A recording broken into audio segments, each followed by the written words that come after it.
What if I told you that Caesar's death didn't save the Roman Republic but actually destroyed it? Today, we'll uncover 5 shocking true stories that explain how Caesar's assassination changed Rome forever. Number 1. The Ides of March explained. So let's start with the big one, the event that started it all, Caesar's assassination. But before we get into the stabbing, we need to explain one very important thing, the Ides of March. You see, the Ides of March wasn't a special day in the Roman calendar. It was just the 15th of March. But in 44 BC, it became the most infamous date in history. On that morning, Julius Caesar walked into the theater of Pompeii. Waiting for him were dozens of senators, led by Brutus and Cassius. They claimed they were saving Rome from dictatorship, so they stabbed him 23 times. But what does it mean to be stabbed 23 times? Let's break it down. First off, no one knows exactly how many times Caesar was stabbed. Some say it was only a few, others say over 20. We don't even know if all the stab wounds were fatal. What we do know is this. According to Plutarch, the first stab wound hit Caesar in the shoulder. As he reached for his chest, another blow landed, hitting his lung and collapsing his lung. This was the fatal injury. But wait, there's more. He also says that Caesar survived for a whole hour after that. He was then stabbed in the thigh. When Caesar fell to the floor, some of the assassins ran away, but a few stayed behind. Plutarch says that someone among them killed Caesar by stabbing him in the chest. If we take Suetonius's version, then Caesar was stabbed only twice, once in the shoulder and once in the chest. That second one was fatal, but regardless of the number, the outcome was the same.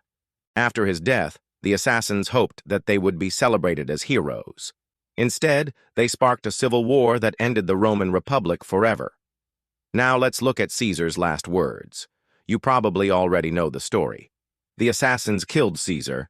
Then Brutus stood over him and asked, "Et tu, Brute?" which means, "You too, Brutus?" Well, not so fast. According to ancient historians, there are 3 possible versions of Caesar's last words. First, the historian Suetonius claimed that Caesar didn't say anything at all. His last words were silence. Next, Plutarch wrote that Caesar uttered just one word, fatuus, meaning you fool. Finally, there's the famous line, "Et tu, Brute." But where did that come from? There are no records from the time that mention Caesar saying those words. Instead, the story comes from a letter written 800 years later. The author tells the story of Caesar's assassination and includes the famous line. But is it real? No one knows for sure. All we can say with certainty is that whatever Caesar's last words were, Brutus's betrayal shocked Rome more than the daggers themselves. Number 3.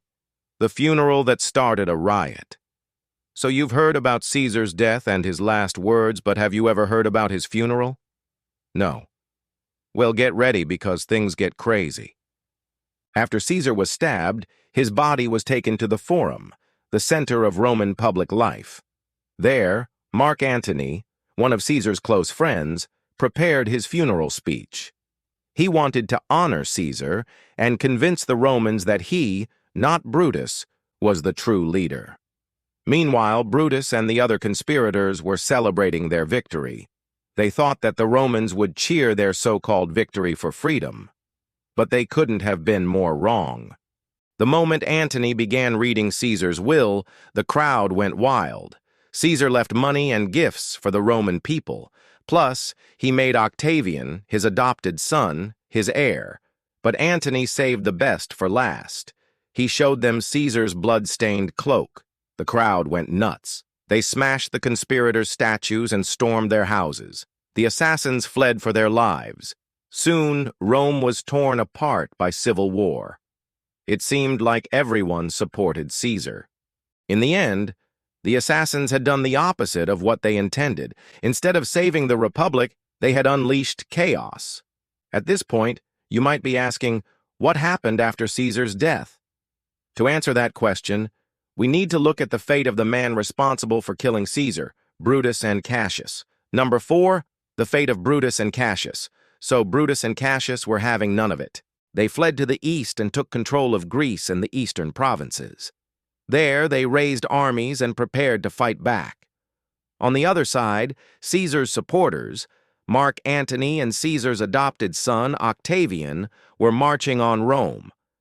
Soon, the two sides faced off against each other in the Battle of Philippi. It was a brutal fight. Thousands of soldiers lost their lives. In the end, Brutus and Cassius were defeated. Now, you might think that they surrendered, but that's not what happened.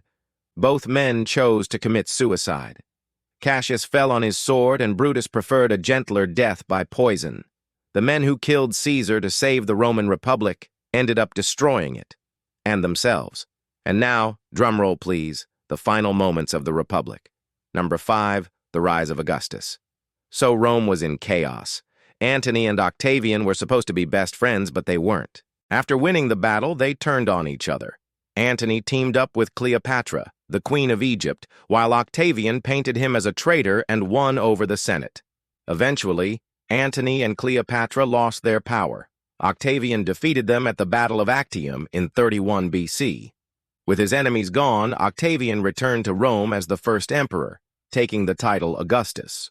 And just like that, the Republic ended. Augustus ruled until 14 AD.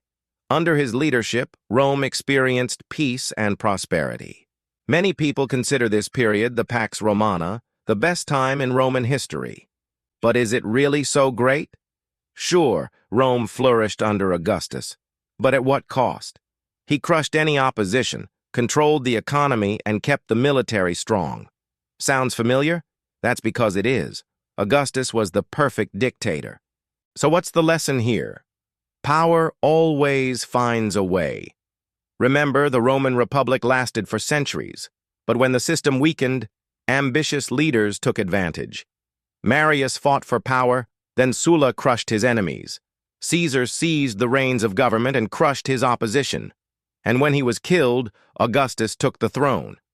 History shows us that democracy isn't perfect. Sometimes powerful people abuse their authority. And now it's time for you to make your voice heard. Leave a comment below and tell us, which event surprised you the most? Was it the Ides of March, Caesar's last words, the funeral, or the rise of Augustus?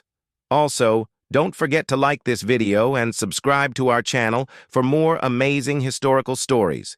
Thanks for watching. See you next time. Oh, and remember, Rome wasn't built in a day, but it was destroyed in one assassin's den.